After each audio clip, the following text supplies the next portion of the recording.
Madame, Monsieur, bonsoir et bienvenue dans le 20h de TFM. Dans l'actualité de ce lundi, indépendance de la justice sénégalaise, l'UMS montre les muscles.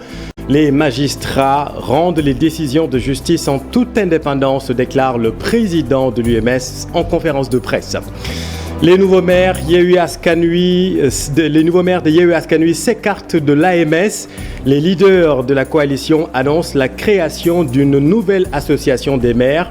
L'association est caduque selon les leaders de Yewwi Askan Wi.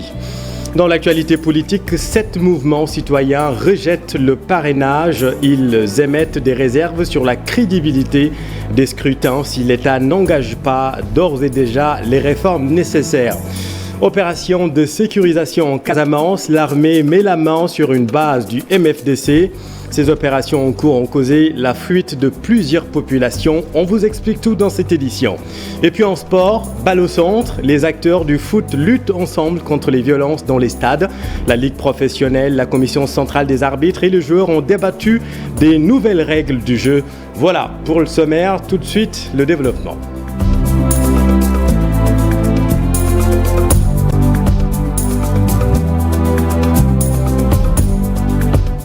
Mais d'abord, l'UMS clame haut et fort l'indépendance de la justice au Sénégal. En conférence de presse cet après-midi, le patron, le président de l'UMS, déclare que les magistrats travaillent en toute indépendance.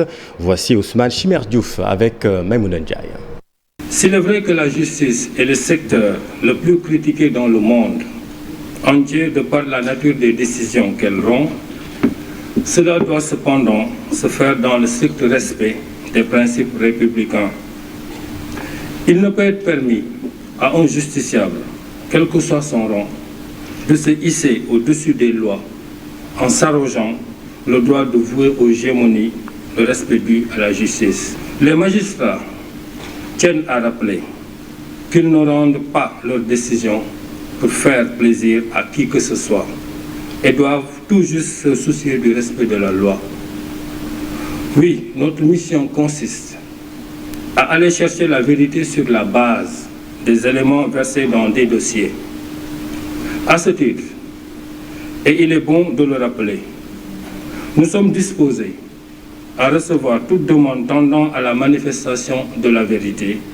Je dis bien demande, en précisant cependant que seule une exigence légale est recevable devant nous. Contrairement à une idée répandue de mauvaise foi, que les magistrats ne peuvent servir de bras armés utilisés pour la liquidation d'adversaires politiques. Il appartient à tout citoyen poursuivi de se défendre librement et de ne pas croire cependant que la politique est une cause d'irresponsabilité pénale. Un magistrat, c'est son dossier et rien d'autre. Et dans l'actualité politique, les élus Yewwi Askan Wi ne se reconnaissent pas dans l'association des maires du Sénégal. Les 81 maires et conseillers départementaux vont créer une association parallèle. Yewwi Askan Wi va aussi porter le plaidoyer pour la participation de Khalifa Sall aux prochaines échéances électorales. Voyons tout cela avec Aminata Maresso. La coalition de l'opposition Yewwi Askan Wi déroule sa ligne de conduite pour la gestion des collectivités locales gagnées à la dernière élection. Nous, leaders de Yewwi Askan Wi, nous nous sommes concertés pour créer une nouvelle association des élus locaux. L'association des maires du Sénégal n'est pas crédible. Elle est au service du président Macky Sall. Les leaders de la dite coalition comptent mettre en place une association des maires du Sénégal différente de celle déjà existante. Cette association parallèle va regrouper les 81 élus que compte Yewwi sur l'ensemble du territoire. Et nous restons convaincus que cette association sera plus crédible. Autre question abordée au cours de cette conférence de presse, la participation du président Khalifa Sall aux prochaines élections. Nous allons aux législatives prochainement, dans 4 ou 5 mois. Il se trouve qu'entre-temps, Khalifa Sall s'est octroyé d'autres galons, à savoir président de la conférence des leaders de Yewwi Askan Wi. Les leaders de la coalition de l'opposition portent le combat et avertissent. Il n'est plus question de disqualifier des acteurs qui ont le droit de participer aux échéances électorales. Il peut tenter de le faire. Ce n'est plus pareil. Il n'est plus seulement le leader de Taxawu Sénégal. Maintenant, c'est un autre Khalifa Sall qu'on a en face. Cette conférence de presse de la coalition Yewwi Askan Wi a été une occasion pour faire le point sur les résultats des élections locales. Yewwi Askan Wi démontre les résultats déjà donnés par la coalition Benno Bokk Yakaar. Elle indique que la majorité est du camp de l'opposition. Merci Aminata. Eux rejettent le parrainage électoral en prélude aux législatives. 7 mouvements citoyens émettent des réserves sur la crédibilité du scrutin si le système reste en l'état. Ces mouvements, dont Frappe et Y en a marre, promettent de descendre dans la rue si l'État n'engage pas tout simplement les réformes nécessaires. Fat Bintou Conté, Diafaraba. Ils sont près de 7 mouvements citoyens à dénoncer la mise en place du système de parrainage pour les élections législatives du 31 juillet qui se profile à l'horizon. Ces mouvements citoyens rappellent au chef de l'État la décision de la Cour de justice de la CEDEAO de supprimer le parrainage dans le code électoral. Qui est devenu illégal parce que la Cour de justice de la CEDEAO l'a déclaré et a ordonné au président Macky Sall et à l'État du Sénégal de supprimer le parrainage électoral. Il est tout à fait honteux que le président Macky Sall, président de l'Union africaine, piétine au pied, foule au pied la décision d'une cour africaine. L'État veut organiser plutôt une sélection législative. Aujourd'hui encore, il refuse d'organiser des élections législatives, il veut organiser des sélections législatives. Ça ne passera pas. Nous allons nous mobiliser. Ça ne passera pas. Face à ce qu'ils considèrent comme un hold-up électoral, ces mouvements citoyens comptent investir la rue dans les jours à venir. Citoyens, particulièrement au président Macky Sall, que si des citoyens sont empêchés de voter, ils vont voter dans la rue. Et voter dans la rue, c'est notamment ce qui s'est passé lors des événements tragiques et dramatiques du mois de mars 2021. Mais avant cela, il demande aux jeunes d'aller s'inscrire massivement sur les listes électorales. L'autre grand titre de cette édition, opération de sécurisation en Casamance. Au deuxième jour des opérations menées par l'armée sénégalaise dans le sud du pays, une base du MFDC est tombée. Il s'agit de la base de Tampidou, située à la lisière de la frontière avec la Gambie. Dans le même temps, les populations de plusieurs villages environnants ont fui les hostilités, se réfugiant à Kampaka. Nous y reviendrons avec nos équipes dans le sud. À Sédhiou, justement, une personne d'origine bissau-guinéenne a été arrêtée par les gendarmes aujourd'hui en début d'après-midi. L'individu aurait, selon les témoignages, tenté d'assassiner 2 membres de sa famille. Bakary Conté.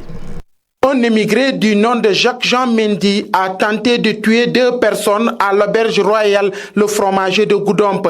Après avoir raté ses cibles avec son pistolet, il a usé de son couteau pour blesser le gérant de l'auberge et un autre agent qui sont tous ses cousins. Ils ont été gravement blessés et évacués au district sanitaire de Goudomp. L'émigré a même mis le feu dans les locaux et tout le matériel a été complètement calciné. Après ces actes, il a pris la fuite pour se réfugier dans le fleuve. Il a été encerclé pendant plusieurs heures par les forces de défense et de sécurité. C'est aux environs de 15 heures qu'il a été finalement cueilli par la gendarmerie. Il est présentement évacué à l'hôpital régional de Ziguinchor et il sera ensuite présenté devant le procureur de la République.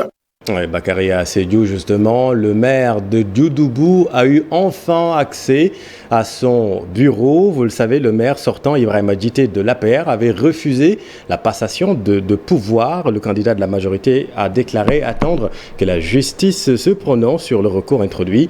Mais ce matin, le nouveau maire a pris fonction grâce aux autorités administratives. Écoutons son adjoint Moussa Dramé avec notre équipe à Sédhiou. Il y a la présence de la police, de la gendarmerie qui émane du sous-préfet. Donc c'est le sous-préfet qui a préféré d'être là avec la gendarmerie et la police. Je pense la gendarmerie surtout qui est là pour aussi faire le constat donc par rapport à ce qui se trouve dans la salle. Et il y a un huissier de justice aussi qui est là, qui est venu pour constater les faits. Donc il doit constater par rapport à tout ce que nous avons dit la fois passée. La porte a été ouverte pour une première fois par le sous-préfet. Donc ce qui se passe en réalité, il faut que l'État prenne sa responsabilité. Parce que ça ne devrait pas se passer ainsi. Quelqu'un refuse, il ferme son bureau. Et qu'il y a des élèves qui ont été privés de leur extrait. Il y a des élèves dont leur extrait a été déposé le 2 février. Certains ont été déposés juste après les élections, le 3, le 4. Donc tous ces élèves-là, ils n'ont pas reçu leur extrait. Et défaut de signature parce qu'ils ferment ça dans son bureau. Moi, j'accuse d'abord l'autorité administrative. Quand je parle de l'autorité administrative, je parle du gouverneur. Parce que le sous-préfet a fait ce qu'il est de devoir, c'est-à-dire de faire des amendements pour qu'il soit là et tout. Il ne l'a pas respecté. Mais ce qui est anormal dans ça est qu'il n'y a pas passation de service. Sans passation de service, nous ne pouvons pas savoir où commencer. Nous ne pouvons pas savoir où commencer, quel que soit, dans tous les domaines. Nous ne pouvons, actuellement, les gens sont perturbés. Il faut que l'État prenne ses mesures par rapport à cette situation-là. Il ne faut pas qu'ils disent que le maire Sankou Diassi est de la coalition Yewwi Askan Wi. Mais c'est pas ça. Une houle dangereuse s'abat sur les côtes sénégalaises. Le phénomène qui frappe en ce moment va persister jusqu'à mercredi dans l'après-midi. Les services de la météo nationale l'ont annoncé depuis hier. Ce matin, beaucoup de pêcheurs ne sont pas partis en mer et conséquence, pas de poissons sur les étals. Illustration au quai de pêche de Yoff, Marcel Farbe-Maroun et Diafaraba. Une mer déjà agitée. Sur le long de la rive du quai de pêche de Yoff, quelques pirogues stationnent, d'autres affrontent encore les hautes vagues dans l'espoir de pêcher du poisson avant la houle annoncée ce jour. Pour ce pêcheur, en de pareilles circonstances, la solution, c'est de tout simplement s'abstenir d'aller en mer. Parfois, on regarde sur Internet. Si on nous dit que la mer sera agitée, on préfère rester. Quelquefois, on voit d'autres pêcheurs qui forcent et ils ont souvent des problèmes en mer. Depuis qu'on a annoncé l'arrivée de la houle, pour l'heure, on ne pense pas à aller pêcher. Quand on voit la mer comme elle est agitée, on ne peut pas se permettre d'y aller. Même si on n'a rien, on rend grâce à Dieu. À quelques mètres, des femmes tentent d'écouler leur stock, comme c'est le cas chaque jour. Mais lorsque la houle s'installe, cela a un impact considérable sur les ventes. Le soir, il n'y a rien sur nos tables. On n'a rien à vendre. Il n'y a rien du tout lorsque la houle arrive. On était obligé d'aller chercher ailleurs du poisson pour en vendre. En fait, nous vendons du poisson frais venu tout droit de la mer. On ne se ravitaille pas au marché. On ne vend pas non plus de surgelé. Ceux qui vendent du poisson qui ne provient pas directement de la mer peuvent vendre leurs produits chers. Nous, nos marchandises sont là dans le frigo. C'est ici que je passe mes journées. J'ai un frère qui m'aide. Quand un client arrive, voilà ce qu'on lui propose. La houle est un mouvement d'ondulation qui agite la mer sans faire déferler les vagues. L'Agence nationale de l'aviation civile et de la météorologie, ANACIM, alerte sur l'arrivée de vents forts depuis ce lundi à 18h, ce jusqu'au 16 mars 2022, toujours à 18h. Merci Marcel. L'actualité, vous le savez, c'est aussi le groupe Futur Média attristé par la disparition d'El Hadj Ndaté Diop, décédé hier, dimanche, enterré le jour même à Pire. Aujourd'hui encore, à l'immeuble El Hadj El Oumane de Ndour. C'est la tristesse qui se lisait sur le visage des collègues. Regardez ce sujet poignant de Cheikh Diop. La chaise est désormais vide. Un sentiment froid à travers les lieux. C'est ici qu'il s'asseyait pour donner des informations.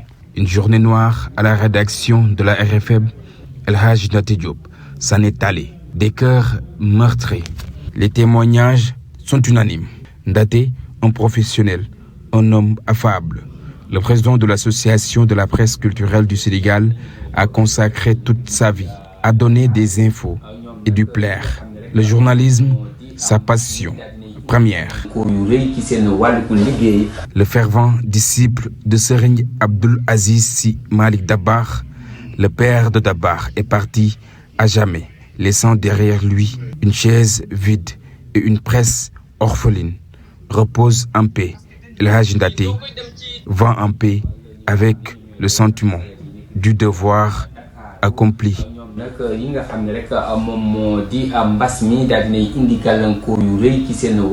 Cheikh Naté laissera un grand vide dans les cœurs et on pense naturellement à toute sa famille. Ce 14 mars marque également un autre triste anniversaire, la disparition de Thione Seck, un an déjà que nous a quitté Balago.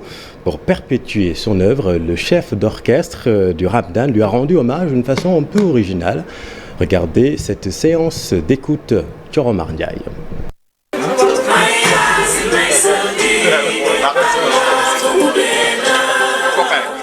C'est la voix d'une infirmière, celle de Ndikou Gueye, choisie pour rendre hommage à Thione Seck, décédé il y a un an, jour pour jour. La mission semblait impossible pour l'agent de santé au service de néonatologie de l'hôpital Aristide Le Dantec, qui a bien relevé le défi. De l'Aïmboup, Lamine Gueye, et d'un coup, Papis m'a dit pourquoi pas rendre hommage à Thione Seck. Du coup, c'était difficile parce que je me suis dit Thione Seck, c'est pas facile de reprendre chez Sanson parce que c'est un professeur de chant. Un medley tiré de 5 morceaux du défunt artiste. Il s'agit d'un dialogue outre-tombe entre Balago et ses 3 collaborateurs qui ont longtemps cheminé ensemble. On a d'abord commencé par Lithium Tchéli, qui est un texte très poétique mais qui parle aussi de l'au-delà. Ensuite, il y a eu Balago qui est la profession de foi, où il a fixé ses ambitions, et on a terminé par Les Rapaces qui parlent de la vie et de la mort du moins, en disant que ce grand épervier au grand firmament partira pourtant chaque jour avec beaucoup d'âme.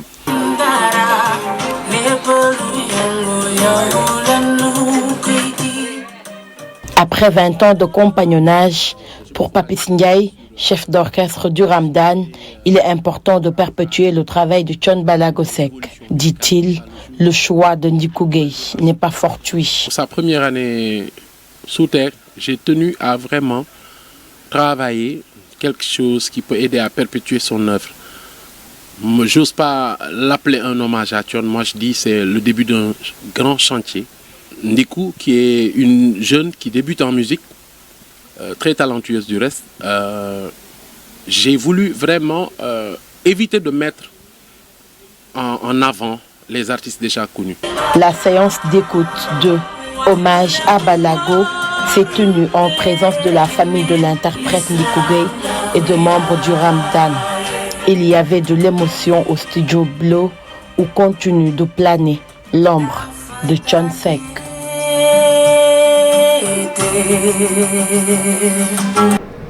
Merci Thioro. Balle au centre, les acteurs du foot local se sont retrouvés pour débattre des nouvelles règles du jeu, nouvelles règles expliquées en profondeur par les directeurs du jeu sous la houlette de la Ligue professionnelle et la commission centrale des arbitres. L'un des objectifs de cette journée, mieux lutter contre les violences dans les stades. Pape Faraning et Mohamed Dieng. Pour limiter les gestes de frustration et d'agacement sur les bancs de touche, mais surtout des échanges de paroles entre les arbitres et les joueurs sur certaines décisions, la Ligue professionnelle de football a initié une journée de partage sur les nouvelles modifications des lois du jeu. Il va de notre intérêt à nous. Plus les lois du jeu seront maîtrisées par les autres, mieux nos matchs se porteront.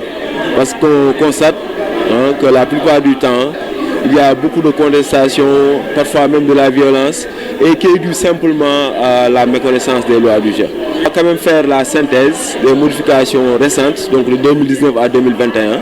On va revenir sur toutes ces modifications, terminer par les modifications 2021-2022, et enfin présenter le TAM, le Team Arrival Meeting, qui sont les directives qui sont données aux arbitres en début de saison.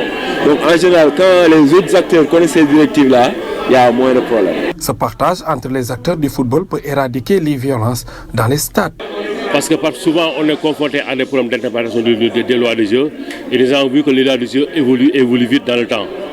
Et cause pour laquelle aujourd'hui on a réuni tout le monde pour lutter contre la violence, faire comprendre à tout le monde les lois du jeu.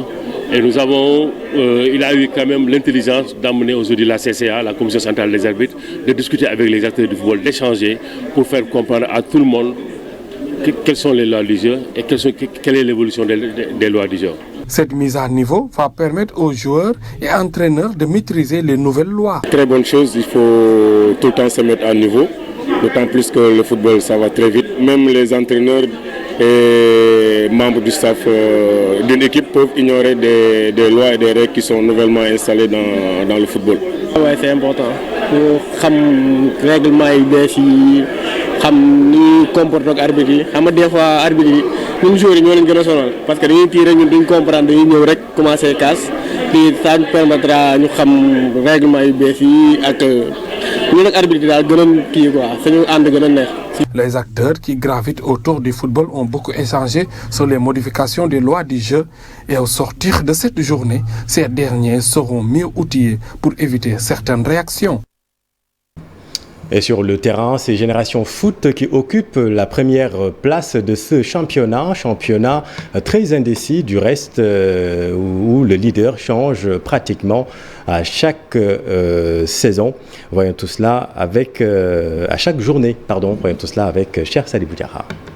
5 clubs qui se tiennent à 2 points à haut du classement. Génération Foot leader à l'issue de la phase aller. La Ligue 1 garde encore beaucoup de suspense pour la suite. De toute façon, le championnat est loin d'être joué. Le championnat du Sénégal se joue chaque fois dans les dernières journées. Ces dernières années-là, même si la saison dernière, Teungueth FC avait écrasé un peu la concurrence. Mais de toute façon, cette année, il va falloir compter sur l'équipe de Génération Foot, l'équipe de Teungueth FC et l'équipe de Jaraaf de Dakar. Je pense que le titre va se jouer entre ces 3 équipes. Peut-être s'il y a un outsider, c'est l'équipe du Casa Sport. Le Casa Sport, pourquoi je ne le cite pas? Le Casa Sport souffre des distances parce que c'est la seule équipe qui se déplace pratiquement pendant 13 journées de championnat. Donc c'est serré parce que les équipes se valent pratiquement. Les équipes se valent. C'est peut-être les installations, la capacité de gestion des équipes qui font la différence. La phase de retour sera de notre niveau encore. Pour moi, ça sera encore plus relevé que la phase aller. On va voir ce qui va se passer. Le promu Guédiawaye FC déjoue agréablement tous les pronostics. Tout le contraire de Teungueth FC et Jambar de Saly, très irrégulier dans la première partie de la saison. La grande révélation de ce début de saison, c'est l'équipe de Guédiawaye FC qui a bluffé tout. Pour moi, c'est la grande révélation de ce début de saison. Mais c'est un début de saison. Il y a 13 journées encore, 39 points à prendre. On ne sait pas ce qui va se passer. Mais aujourd'hui, avec son jeune entraîneur, Souleymane Diallo, ils sont en train de faire de l'excellent travail. Moi, je ne connaissais pas les joueurs de Guédiawaye FC avant ce début de saison pour la plupart. Mais ils sont en train de bluffer, ils sont en train de bien jouer quand tu vas tenir tête et battre la Linguère de Saint-Louis à l'extérieur. Teungueth FC est en train de souffrir par préparation en tout début de saison qui fait qu'aujourd'hui, elle a des contre-coups sur le plan physique. C'est le cas de Jambar aussi. Vous avez vu que Jambar aussi a les mêmes problèmes. La phase retour de la Ligue 1 démarre le week-end prochain. Une 4e journée avec comme grande affiche Guédiawaye FC AS Pikine, prévue au stade Abdoulaye Wade de Diamniadio. Et la 26e édition de la Coupe d'Afrique des Nations des Universités a vécu un tournoi d'intégration remporté par le Congo devant le Sénégal. En but à 0, nous retrouvons Cher Sadibou Diarra et Younous Diatta. La 26e édition de la Coupe d'Afrique des Nations des Universités du Sénégal est remportée par le Congo. L'équipe congolaise a dominé en finale son homologue sénégalaise sur le score d'un but à 0. Une compétition pour raffermir les liens entre les différentes nationalités qui se trouvent dans les campus. En venant participer à ce tournoi, nous sommes très satisfaits de voir que cela participe à l'intégration des différentes nations existant au niveau du campus universitaire. 17 équipes ont pris part à la compétition qui se termine par une super coupe. Les pays qui sont 6 au niveau de l'université Cheikh Anta Diop, chaque pays a une équipe nationale qui les représente. En fait, c'est la CAN, la Coupe d'Afrique des Nations version étudiant. Donc on joue un championnat entre les étudiants de diverses nationalités pour le brassage culturel. Donc juste, le championnat a démarré en 1974 et au cours du championnat, on a créé la Coupe du directeur. Maintenant, le vainqueur de la Coupe et le champion universitaire, c'est eux qui se rencontrent au niveau de la Supercoupe. Outre l'aspect sportif et festif, le tournoi a également un rôle social. Ce n'est pas seulement un championnat universitaire de football, il aide aussi les étudiants à travers des bourses et cela quand même est à saluer. En effet, 10 demi-bourses ont été offertes à chacune des équipes participantes Le Congo vainqueur reçoit en plus une bourse entière. Voilà, cher Sadibou, merci beaucoup. C'est la fin de cette édition. Merci infiniment de l'avoir suivi. L'info continue dans Soir d'Info et nous retrouvons Pape Abdoulader qui reçoit ce soir Monsieur Alassane Seck. C'est à vous. Merci beaucoup, Chérif, cher